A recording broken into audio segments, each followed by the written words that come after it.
It's every parent's worst nightmare. You're at some crowded place or event. Maybe it's a supermarket or a ball game or a fair.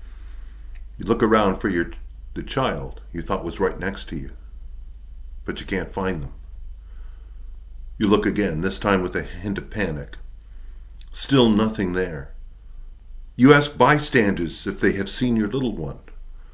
You try to describe how your child looked, how he or she was, but there's no clue that anyone you've asked knows any more about your child's whereabouts than you do.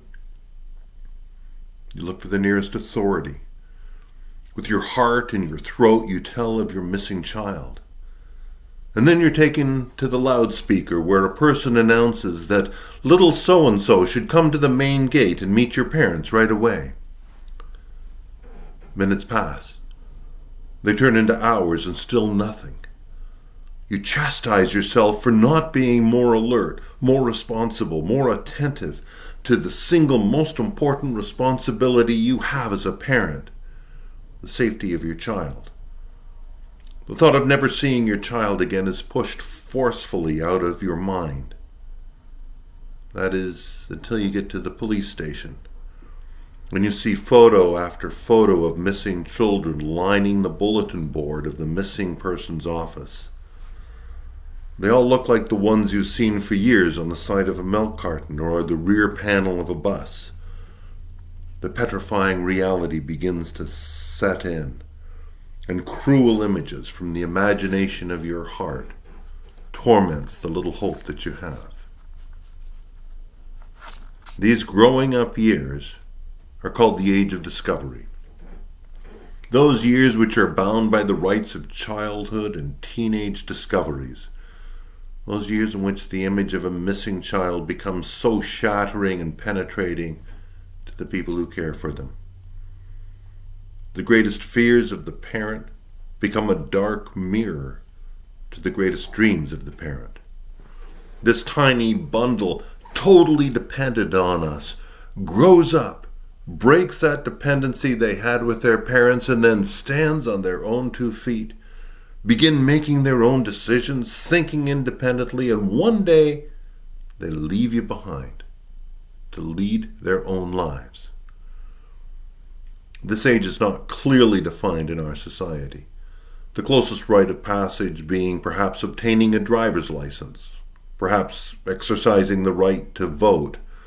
Definitely, public and high school attendance is one of those rituals, even if these days it's just by remote learning.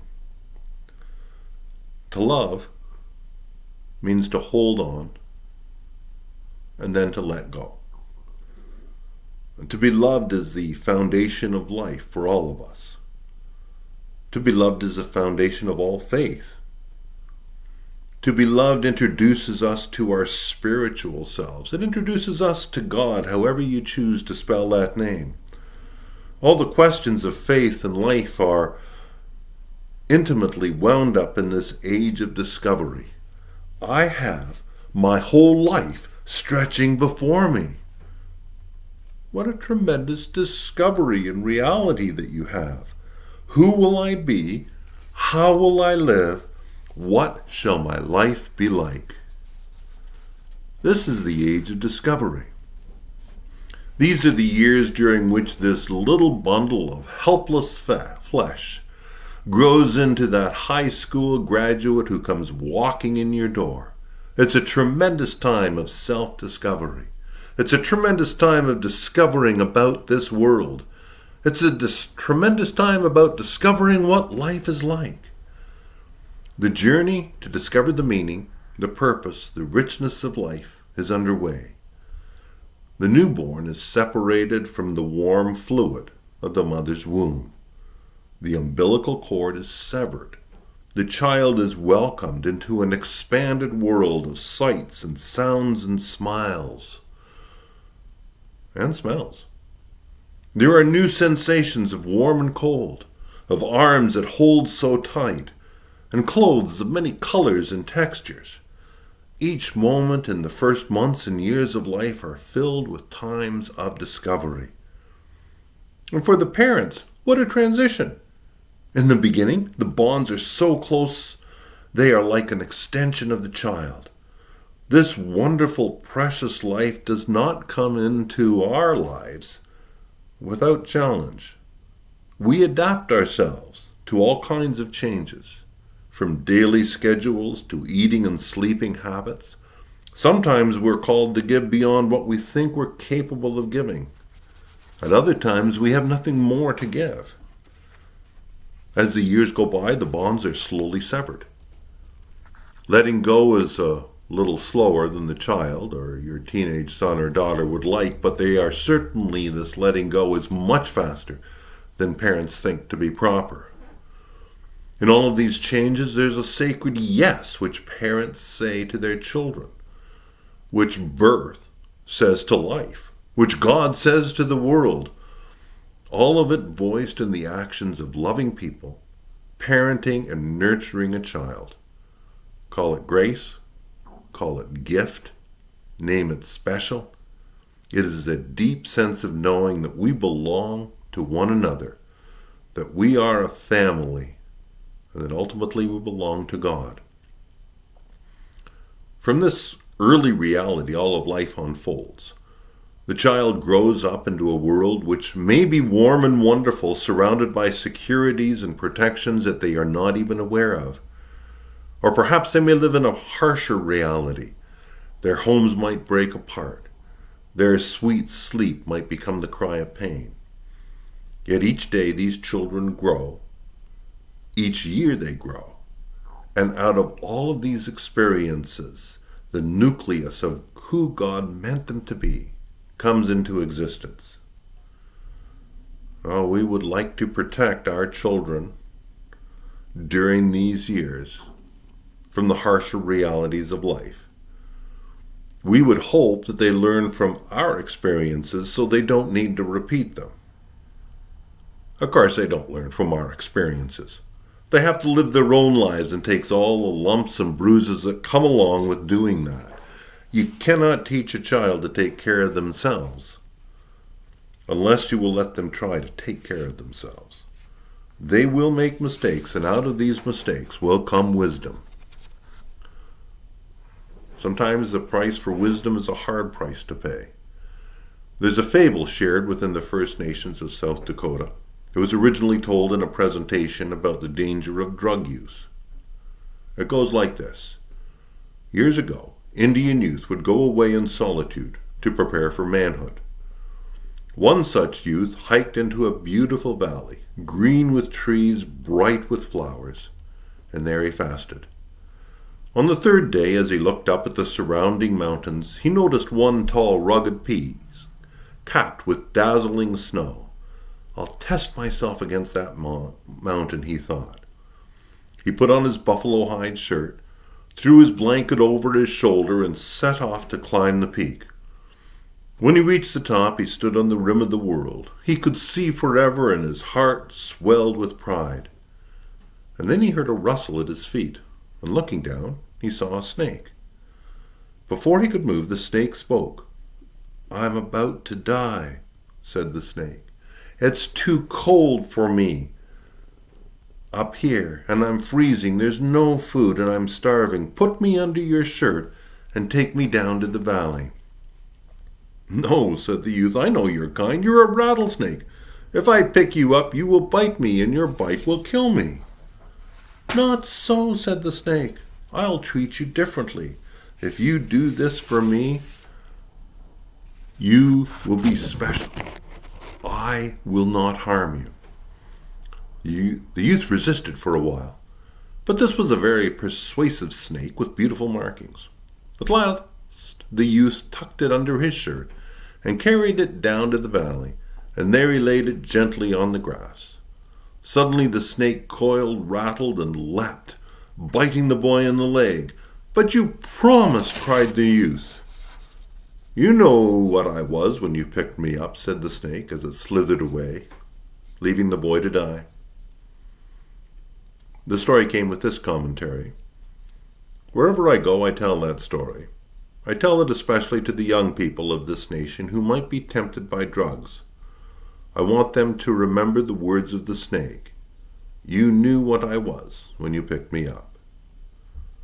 What is true in this story can also be true in so many other areas of life.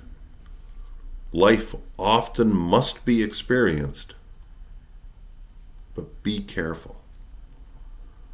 Each person stands uniquely in this world, and as such, must make their own choices and decisions. No one else can ever make their decisions for them. No environment can force a person to become something that they do not choose to become. There is a sacred yes in life, said to us individually by God, said to us individually by parents and family and loved ones. There's a sacred yes in life that we are invited to make our own. Jesus disappeared for 3 days as a teenager. This is every parent's nightmare. After 3 days of searching, quite obviously, in the last place that his parents thought to look, his parents eventually found him in the temple of all places. Now this is a fascinating but definitely shortened account. The boy Jesus, searching out, as we all must, those early answers to the questions of existence and purpose which are so much a part of this age of discovery. Can you imagine the response of the parents when they finally found him? I'm pretty sure the Bible contains an edited version. Because what person after a 3-day search for an only child would have gently responded, "Son, why have you treated us so? Your father and I have been looking for you anxiously." This is the understatement of the millennium. This was the reunion of frantic parents smothering their lost child in a tumult of tears and hugs and reprimands. One commentator writes, "And that boy's response, the cheek of that kid, what an arrogant, precocious little upstart he must have seemed. After the tears of joy, I would have been mightily tempted to put aside my objections to corporal punishment, this being, I think, a case where to spare the rod would spoil the child." Mary and Joseph have been underrated as parents. There was no corporal punishment involved. Why was he in the temple? There is almost always a moment when the parent no longer understands their son or their daughter. I don't know how comforting it is to know that life with a teenager was just as hard for Mary and Joseph as it is for us today. This story, though, of Jesus in the temple conveys more than the early signs of teenage rebellion and how it was dealt with. It's more than the acknowledgement that children are going to do their own thing, that they are inevitably going to find their own way in life. The story conveys the truth that even for a 12-year-old, the development of one's relationship with God has a life of its own, independent of family allegiances and orientations. The answering of who I am, who am I, who does God want me to be, are times when we have to stand back and let our children and our teenagers find the answers out for themselves. What can we do as parents and grandparents? Well, make time for your children. Find an activity you enjoy together and pursue it. If your invitations are declined, keep asking. Listen to your children. Really listen. Don't pretend to listen while you're doing something else. Put your chores aside so they know that you're really paying attention. Take the long view. Don't treat minor mishaps as major catastrophes. Choose the important issues. Tolerate differences. Your children, your teenagers, are individuals. They are distinct from you.